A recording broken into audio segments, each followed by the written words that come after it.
Hello students, मैं सुधांशु स्वागत करता हूं आपका आशीष तिवारी यूट्यूब चैनल पर। आशा करता हूं कि आप सभी अच्छे होंगे।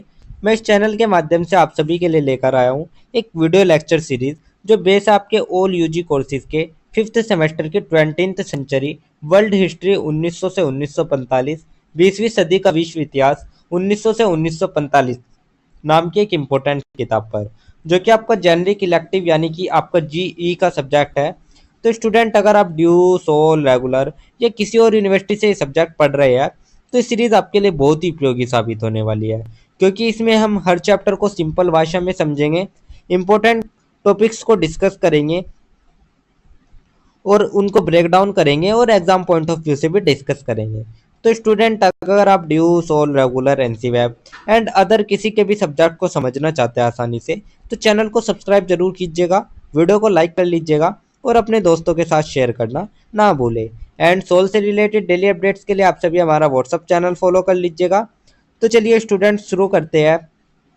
मैं आपका स्वागत करता हूँ बीए ऑनर्स या बीए इकोनॉमिक्स या बीए इंग्लिश या बीए प्रोग्राम यानी कि ऑल यूजी कोर्सेज के फिफ्थ सेमेस्टर की 20th सेंचुरी वर्ल्ड हिस्ट्री 1900 से 1945 सब्जेक्ट की यूनिट नंबर 4 के चैप्टर नंबर 5 के इस वीडियो लेक्चर में। इससे पहले की वीडियो में हमने थर्ड यूनिट के इंपॉर्टेंट टॉपिक डिस्कस किए थे और आज की वीडियो में हम हमारी यूनिट नंबर 4 के यानी कि इटली में फांसीवाद सब्जेक्ट के इंपॉर्टेंट टॉपिक डिस्कस करेंगे। तो स्टूडेंट, चलिए इस चैप्टर की शुरुआत कर लेते हैं हम फांसीवाद के उदय से। तो सबसे पहले हम फांसीवाद का उदय देख लेते हैं। फांसीवाद के उदय में हम देखेंगे प्रथम विश्व युद्ध 1914 से 18 के बाद इटली में आर्थिक संकट, बेरोजगारी, महंगाई और सामाजिक अशांति बढ़ गई। तो 1918 प्रथम विश्व युद्ध खत्म हुआ, लेकिन इटली का हाल बेहाल था। आर्थिक संकट, बेरोजगारी, महंगाई और सामाजिक अशांति चारों तरफ फैली थी प्रथम विश्व युद्ध के कारण। लोकतांत्रिक सरकारें कमजोर थी और जनता का भरोसा टूट रहा था। तो जो लोकतांत्रिक सरकारें थी वे कमजोर साबित हो रही थी और जनता का विश्वास उन पर से उठ रहा था। इसी अस्थिरता का फायदा उठाकर बेनेटो मुसोलिनी ने 1919 में फांसी दल बनाया। तो 1919 में इसी अस्थिरता का फायदा उठाया हमारे एक नया नेता ने, बेनेटो मुसोलिनी ने। तो उन्होंने 1919 में इसे फांसी दल की स्थापना की। फांसीवाद ने राष्ट्रवाद, सैन्यवाद और तानाशाही को बढ़ावा दिया। तो जो फांसीवाद था उसने राष्ट्रवाद, सैन्यवाद और तानाशाही को नया रंग दे दिया। तो यही था हमारा फांसीवाद का उदय। इसके बाद जो हमारा नेक्स्ट टॉपिक आता है वो हमारा आता है फांसीवाद की परिभाषा। तो अब हम बात कर लेते हैं आखिर जो फांसीवाद है उसकी परिभाषा क्या है, आखिर फांसीवाद है क्या। तो फांसीवाद एक राजनीतिक विचारधारा है जो कट्टर राष्ट्रवाद, हिंसा, एक दलीय शासन और व्यक्तिगत स्वतंत्रता के दमन पर आधारित थी। तो फांसीवाद एक राजनीतिक विचारधारा थी। इसमें चरम राष्ट्रवाद, हिंसा, एक दलीय शासन और व्यक्तिगत स्वतंत्रता का दमन शामिल था। इसमें राज्य को सर्वोच्च शक्ति माना गया। मुसोलिनी का कथन, राज्य के बाहर कुछ नहीं, राज्य के विरुद्ध कुछ नहीं। तो राज्य को सर्वोच्च शक्ति मानते हुए मुसोलिनी कहता है कि राज्य के बाहर कुछ नहीं है और राज्य के विरुद्ध भी कुछ नहीं है, यानी कि व्यक्ति राज्य के अधीन है और राज्य ही सब कुछ है। तो यही था हमारा फांसीवाद की परिभाषा। इसके बाद जो हमारा नेक्स्ट टॉपिक आता है वो हमारा एक पृष्ठभूमि को लेकर आता है। तो अब हम फांसीवाद की एक पृष्ठभूमि के बारे में डिस्कस कर लेते हैं। इटली को युद्ध से अपेक्षित लाभ नहीं मिले। तो इटली को अपेक्षित लाभ नहीं मिल सके, जिससे बेरोजगारी, हड़तालें और मजदूर आंदोलनों से जो अव्यवस्था थी वो फैलने लगी। अमीर वर्ग और उद्योगपति मजदूर आंदोलन से डर गए और फांसीवाद को समर्थन देने लगे। तो जो अमीर वर्ग और उद्योगपति मजदूर थे वे आंदोलनों से डरे और उन्होंने फांसीवाद का समर्थन करना शुरू कर दिया और इसी तरह फांसीवाद को राजनीतिक ताकत भी मिली। तो यही थी हमारे फांसीवाद की पृष्ठभूमि। इसके बाद जो हमारा नेक्स्ट टॉपिक आता है वो हमारा आता है फांसीवाद के उत्कर्ष के कारण। तो अब हम बात कर लेते हैं फांसीवाद के उत्कर्ष के कारण, यानी ऐसे कौन से कारण थे जिन कारणों से फांसीवाद उत्कर्ष किया। तो फांसीवाद क्यों सफल हुआ उनको देख लेते हैं। क्योंकि युद्धोत्तर असंतोष और आर्थिक संकट था उस टाइम। कमजोर लोकतांत्रिक सरकारें थी। जो लोकतांत्रिक सरकारों की कमजोरी थी वे थी। उद्योगपतियों, सैनिकों और युवाओं को उस समय समर्थन था। जनता में राष्ट्रवाद और गौरव की भावना जगाने का सपना उनको दिखाया गया था। तो मुसोलिनी ने लोगों से कहा, हम इटली को फिर महान बनाएंगे, और यही नारा जनता के दिलों को छू गया। तो यही था हमारे फांसीवाद के उत्कर्ष के कारण। इसके बाद जो हमारा नेक्स्ट टॉपिक आता है वो हमारा आता है मुसोलिनी का संक्षिप्त जीवन परिचय एवं फांसी दल, यानी कि जो हमारे फासीवाद के संस्थापक मुसोलिनी थे। मुसोलिनी के हम बारे में पढ़ लेते हैं, आखिर मुसोलिनी कौन थे। तो इनका जो जन्म हुआ वो 1883 इटली। तो मुसोलिनी का जन्म 1883 में इटली में हुआ। शुरुआत में जो इनका प्रारंभिक जीवन रहा वो शिक्षक और पत्रकार था।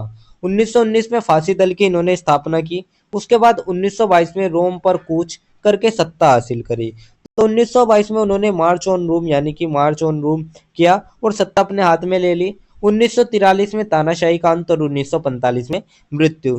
तो इसके बाद इटली पर उनकी जो तानाशाही थी वो चलने लगी थी मार्च ऑन रूम के बाद से। लेकिन 1943 में उनका जो शासन है वो ढह गया और 1945 में उनकी मृत्यु हो गई थी। तो यही था हमारा मुसोलिनी का संक्षिप्त जीवन परिचय एवं फांसी दल। इसके बाद जो हमारा नेक्स्ट टॉपिक आता है वो हमारा आता है फांसीवाद के सिद्धांत। तो अब हम बात कर लेते हैं फांसीवाद के सिद्धांत के बारे में। तो जो फांसीवाद था उसके मुख्य सिद्धांत थे। सबसे पहला सिद्धांत था राज्य सर्वोपरि, यानी कि व्यक्ति राज्य के अधीन है। राष्ट्रवाद, राष्ट्र इटली को महान शक्ति बनाना। सैन्यवाद, सेना और हिंसा को गौरवपूर्ण माना। और लोकतंत्र विरोधी एक पार्टी और तानाशाही शासन। साथ ही साम्यवादी विरोधी जो कि मजदूर आंदोलनों को दबाने का एक वामपंथी दलों का दमन था। तो यही थे हमारे फांसीवाद के सिद्धांत। इसके बाद जो हमारा नेक्स्ट टॉपिक आता है वो हमारा आता है मुसोलिनी की गृह नीति। तो अब हम बात कर लेते हैं मुसोलिनी की गृह नीति के बारे में। तो मुसोलिनी ने सत्ता संभालते ही कड़े कदम उठाए, जैसे कि प्रेस की स्वतंत्रता खत्म कर दी उसने। विपक्षी दलों का प्रतिबंध उन पर लगा दिया। साथ ही श्रमिकों संघ पर नियंत्रण और कॉर्पोरेट राज्य व्यवस्था भी लागू कर दी। और शिक्षा में राष्ट्रवादी प्रचार किया। गुप्त पुलिस जिसे OVRA क्या गया था उसको बनाकर आतंक का माहौल खड़ा किया, यानी कि पूरा देश उसकी विचारधारा के अनुसार ही ढाला गया। तो यही थे मुसोलिनी की गृह नीति। इसके बाद जो हमारा नेक्स्ट टॉपिक आता है वो हमारा आता है मुसोलिनी की विदेश नीति। तो अब हम बात कर लेते हैं मुसोलिनी की विदेश नीति के बारे में। तो मुसोलिनी का सपना था रोमन साम्राज्य की महिमा को फिर से जीवित करना। तो रोम साम्राज्य की महानता को पुनः स्थापित करना। इथियोपिया और अल्बानिया पर कब्जा किया। साथ ही उसने जर्मनी से के हिटलर से गठबंधन किया और इसे कहा गया रोन बर्लिन दूरी। द्वितीय विश्व युद्ध से जर्मनी का साथ और द्वितीय विश्व युद्ध में इसने जर्मनी का साथ भी दिया। लेकिन ये जो नीति थी ये नीति इटली के लिए घातक साबित हुई। युद्ध में हार के साथ मुसोलिनी का भी अंत हो गया। तो यही था हमारा मुसोलिनी का विदेश नीति। इसके बाद जो हमारा नेक्स्ट टॉपिक आता है वो हमारा एक छोटा सा निष्कर्ष आता है। तो अब हम पूरे चैप्टर का एक छोटा सा निष्कर्ष देख लेते हैं। निष्कर्ष में हम देखेंगे फांसीवाद ने इटली में कुछ समय के लिए स्थिरता और गर्व का भाव पैदा किया। तो जो फांसीवाद था उसने इटली को कुछ समय के लिए स्थिर और गर्व की भावना दी, लेकिन यह शासन दमनकारी, हिंसक और विस्तारवादी था। अंततः द्वितीय विश्व युद्ध में जर्मनी के साथ हारकर मुसोलिनी का शासन गिर गया और फांसीवाद का अंत हुआ। तो फांसीवाद हमें यही सिखाता है कि राष्ट्रवाद और तानाशाही का अत्यधिक प्रयोग समाज को स्थिरता नहीं बल्कि विनाश की ओर ले जाता है। तो यही था हमारा एक छोटा सा निष्कर्ष, जिसके साथ हमारा यूनिट नंबर 4 का चैप्टर नंबर 5 भी कंप्लीट होता है।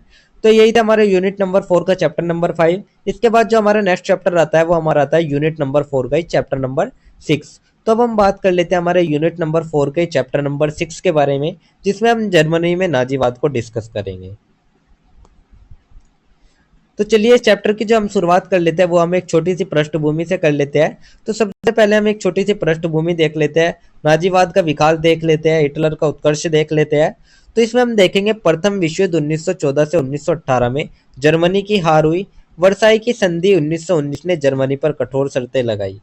तो जो 1918 था, 1918 में प्रथम विश्व युद्ध खत्म हुआ, जर्मनी हार चुका था और 1919 की वर्साई संधि ने जर्मनी को घुटनों पर ला दिया। उसने जमीनें छीन ली, उनकी जमीनें छीने गई, भारी युद्ध क्षतिपूर्ति भरनी पड़ी, साथ ही सेना सीमित कर दी गई और उसकी प्रतिष्ठा जो थी वो चकनाचूर कर दी गई। आर्थिक मंदी, बेरोजगार और महंगाई बहुत ज्यादा बढ़ गई थी और उसकी इसके ऊपर आई आर्थिक मंदी, बेरोजगारी और महंगाई बढ़ी। जनता निराश और गुस्से में थी, जनता में गुस्सा और निराशा फैली।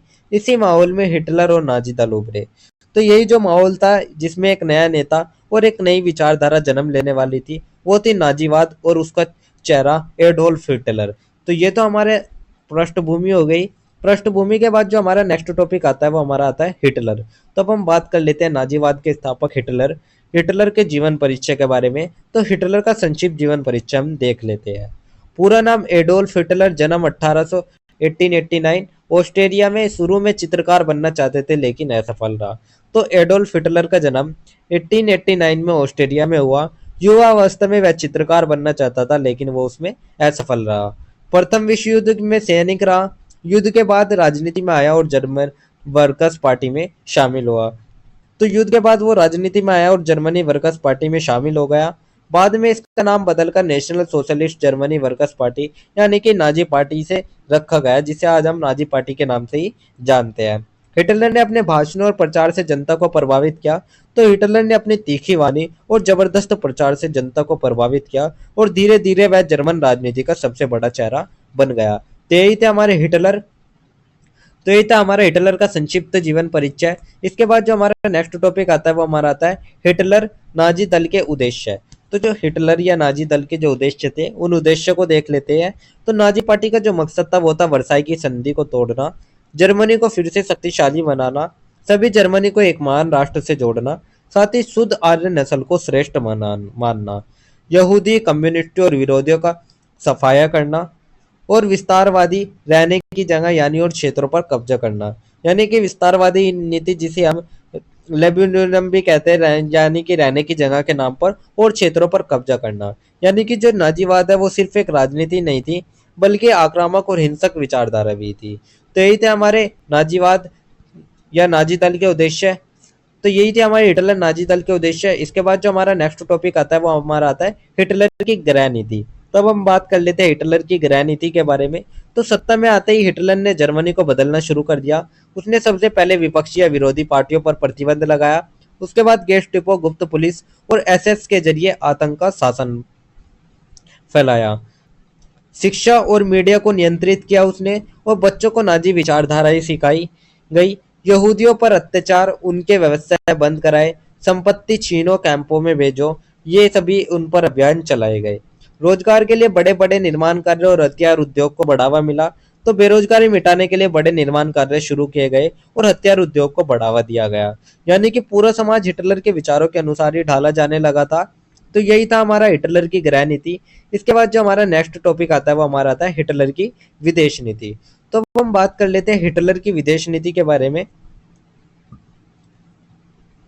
तो हिटलर का उद्देश्य था जर्मनी को दुनिया का सबसे बड़ा साम्राज्य बनाना। तो उसने वर्साई की संधि की अवहेलना, सेना को फिर से मजबूत किया। उसने वर्साई के संधि की अवहेलना की और सेना को फिर से मजबूत किया। पड़ोसी देशों पर कब्जा शुरू किया, ऑस्ट्रेलिया, चेकोस्लाविया आदि। ऑस्ट्रेलिया और चेकोस्लाविया पर उसने कब्जा कर लिया। इटली और जापान से दोस्ती, जिसे कहा गया एक्सिस पावर्स। पोलैंड पर हमला किया 1939 द्वितीय विश्व युद्ध की शुरुआत। तो 1 सितंबर 1939 को जर्मनी ने पोलैंड पर हमला किया और इसी के साथ शुरू हुआ था द्वितीय विश्व युद्ध। तो ये थी हमारी हिटलर की विदेश नीति। जिसके बाद हमारा जो नेक्स्ट टॉपिक आता है वो हमारा आता है हिटलर या नाजी दल के उत्कर्ष के कारण। तो अब हम बात कर लेते हैं नाजी दल के उत्कर्ष के कारण, जो नाजीवाद है वो इतनी तेजी से क्यों बढ़ा। तो इससे वर्साई की संधि की कठोर शर्तें वे तोड़ने के लिए, आर्थिक संकट, बेरोजगारी, महंगाई की वजह से, लोकतांत्रिक वाइमर गणराज्य की कमजोर सरकार की वजह से, हिटलर की शक्तिशाली वाणी और प्रचार की वजह से, सेना, उद्योगपति और युवाओं का समर्थन इसके साथ था और साथ ही जनता में राष्ट्रवाद और बदला लेने की भावना जागृत की गई थी। यानी कि जो नाजिम था, यानी कि जो नाजीवाद है उसने जन्म दिया अपमान, असंतोष और बदला की भावना में। तो यही था हमारा हिटलर या नाजी दल के उत्कर्ष के कारण। इसके बाद जो हमारा नेक्स्ट टॉपिक आता है वो हमारा आता है फांसीवाद और नाजीवाद में अंतर। तो अब हम बात कर लेते हैं जो हमने पहले पढ़ा था फांसीवाद और जो अब पढ़ा है नाजीवाद, इन दोनों में अंतर कर लेते हैं। तो सबसे पहले हम इनके कुछ पहलू देखेंगे, फिर हम फांसीवाद देखेंगे जिसका उदय इटली में हुआ था, फिर हम नाजीवाद देखेंगे जिसका उदय जर्मनी में हुआ था। तो नेता देख लेते हैं। सबसे पहले तो फांसीवाद के नेता मुसोलिनी थे और नाजीवाद के नेता हिटलर थे। मुख्य विचार जो रहा फांसीवाद में राष्ट्रवाद और तानाशाही रहा, लेकिन नाजीवाद में नस्लवाद, आर्य श्रेष्ठता, यहूदी विरोध इसका मुख्य विचार रहा। विदेश नीति देख लेते हैं। फांसीवाद की विदेश नीति थी रोमन साम्राज्य जैसा विस्तार और नाजीवाद की विदेश नीति थी जर्मनी का प्रभुत्व और विश्व विजय। आधार क्या रहा? फांसीवाद का आधार था राजनीतिक शक्ति और नाजीवाद का उदय था नस्लीय श्रेष्ठता और राजनीतिक शक्ति। यानी कि जो नाजीवाद है वो और भी ज्यादा आक्रामक और खतरनाक था। तो यही था हमारा फांसीवाद और नाजीवाद में अंतर। इसके बाद जो हमारा नेक्स्ट टॉपिक आता है वो हमारा एक छोटा सा निष्कर्ष आता है। तब हम बात कर लेते हैं एक छोटे से निष्कर्ष के बारे में। निष्कर्ष में हम देखते हैं नाजीवाद ने जर्मनी को तानाशाही और हिंसा के रास्ते पर डाल दिया। इसके कारण जो द्वितीय विश्व युद्ध था उसका प्रारंभ हुआ। द्वितीय विश्व युद्ध छिड़ा, यहूदियों समेत लाखों निर्दोष लोगों की हत्या हुई, जिसे हम होलोकॉस्ट भी कहते हैं। तो इसमें जो सबसे ज्यादा पीड़ित रहे वे थे हमारे यहूदी। तो अंततः 1945 में जर्मनी की हार और हिटलर की मृत्यु के साथ नाजी शासन खत्म हुआ। तो नाजीवाद हमें यही सिखाता है कि तानाशाही, नस्लवाद और कट्टर राष्ट्रवाद किसी भी समाज को प्रगति की ओर नहीं बल्कि विनाश की ओर ले जाता है। तो ये तो हमारा एक छोटा सा निष्कर्ष था। इसी के साथ हमारा यूनिट नंबर 4 का चैप्टर नंबर 6 भी कंप्लीट होता है। तो यही था हमारा यूनिट नंबर 4 का चैप्टर नंबर 5 और चैप्टर नंबर 6, जिसके इंपॉर्टेंट टॉपिक्स मैंने आपको शॉर्ट्स में एक्सप्लेन कर दिया है।